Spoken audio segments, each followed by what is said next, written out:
Once again, welcome to our YouTube channel. Today topic is inflammatory responses, simply called inflammation. The inflammation is the basic immunological process when our body tissue get injured or irritated. So what kind of irritation or what kind of injury takes place in our system?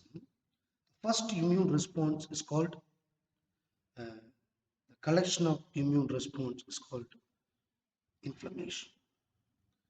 Inflammation was uh, unsettled very shortly. It's called acute inflammation. Sometimes the inflammation onset uh, very slow and steady. It's called chronic inflammations. We described in detail the response of tissue to irritation or injury. A response will collectively called immune response. Basically, the two important processes are takes place in the inflammation. The first one is blood vessel permeability or emigration of white blood cells into the tissue injured or irritated area.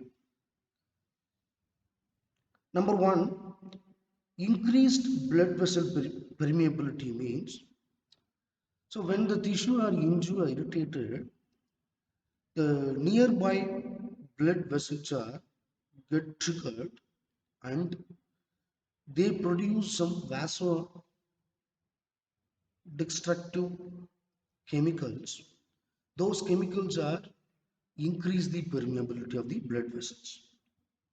Finally, some of the immune cells, including monocytes, macrophages, neutrophils, and eosinophils. So those cells are circulating cells are get emigrated into the tissue from the blood vessels. So these basic processes are collectively called inflammation. Number one is increase the blood vessel permeability. Second thing is emigration of white blood cells into the tissue. So these inflammatory changes are caused by the many different vasoactive factors. These factors are uh, control the inflammation process.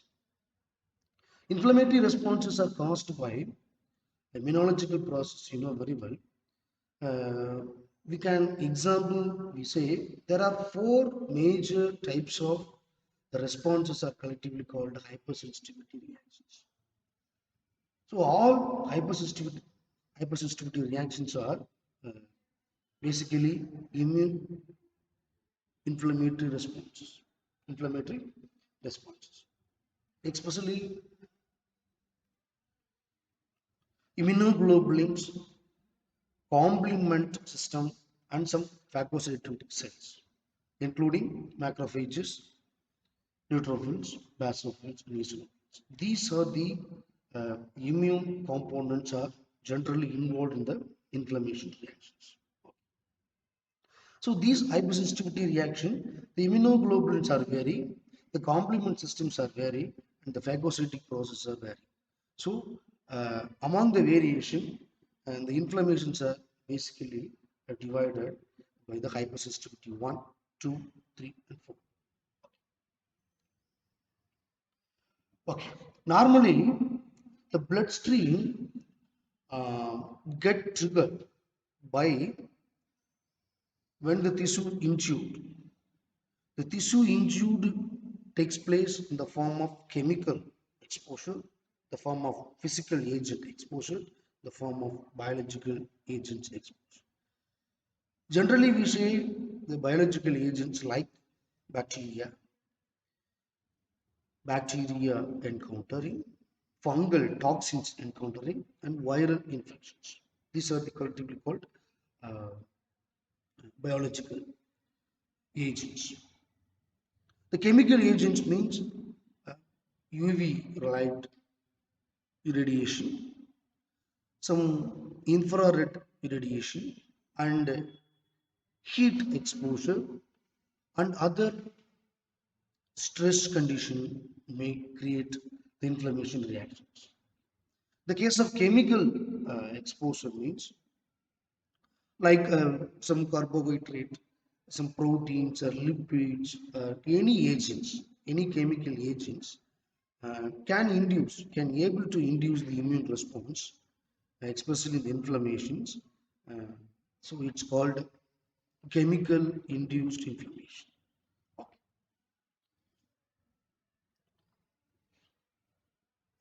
Before we studying this inflammation reaction, we should know something. This inflammation reaction basically divided into two parts. One is uh, acute inflammation and chronic inflammation. Especially the prolonged form of inflammation is called chronic inflammation. So interleukin 1 is the protein or immunological components which play the important role, especially interleukin 1 in the uh, inflammation reaction.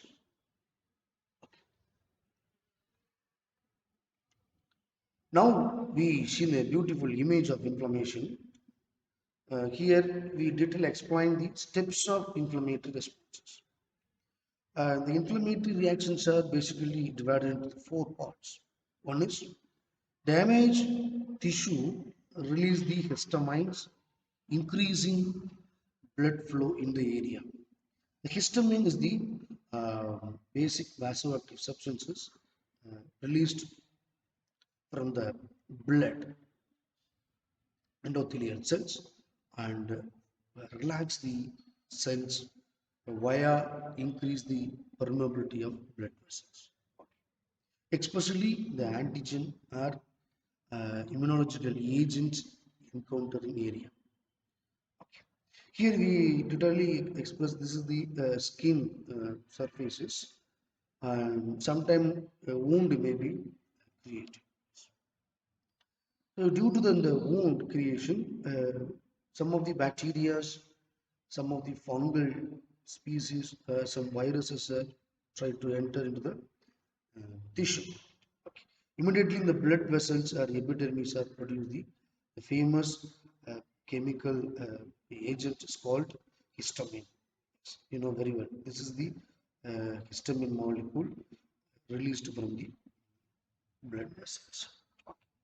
These histamines act as a chemotoxic substances, will uh, encourage or induce the um, leakage of phagocytosis cell from the blood veins to antigen encountered area, like macrophages, uh, some phagocytes, and neutrophils. Okay.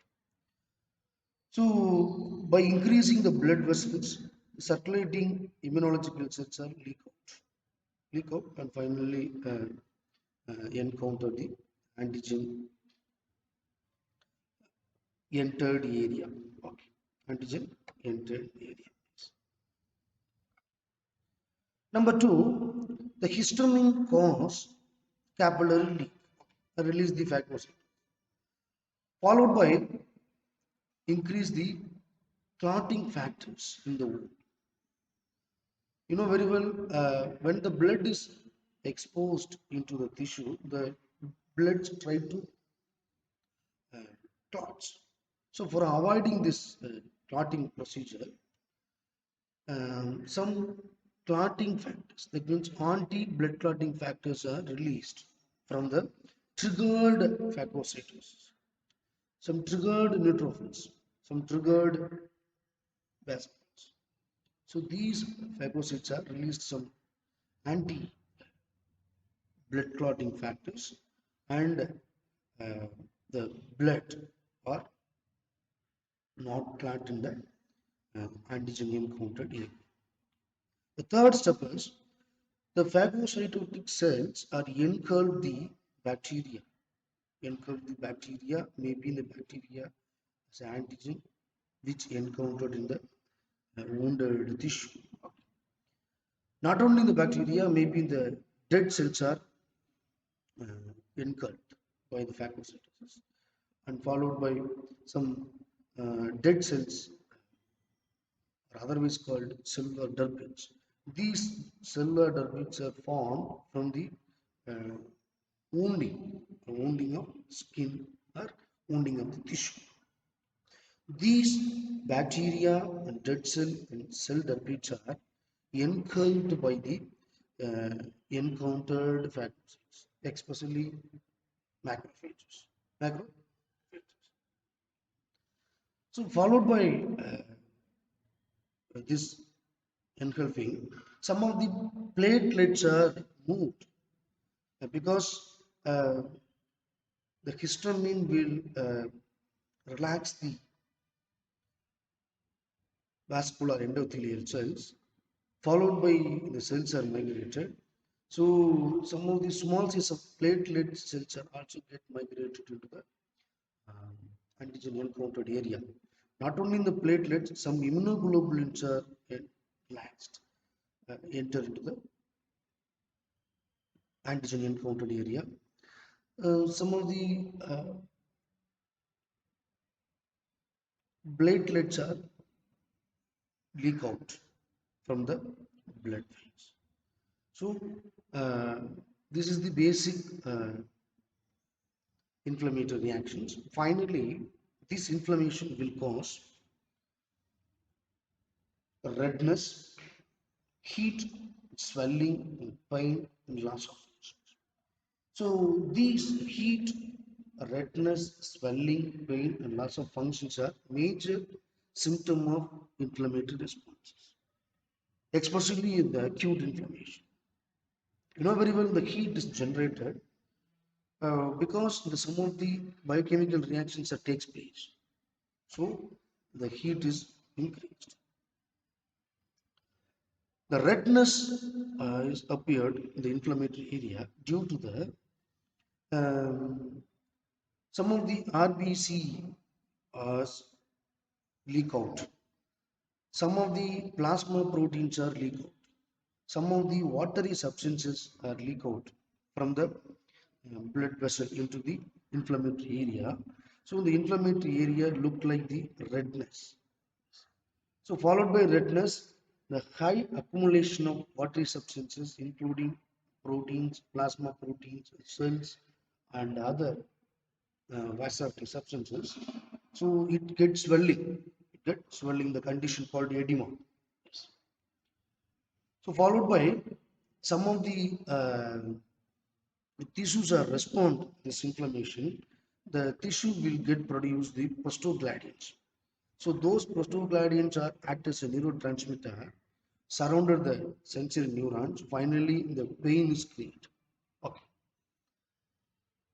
So for this the heat, redness, swelling, pain, finally to affect the loss of the function of specific tissue in the antigen encountered area, either skin or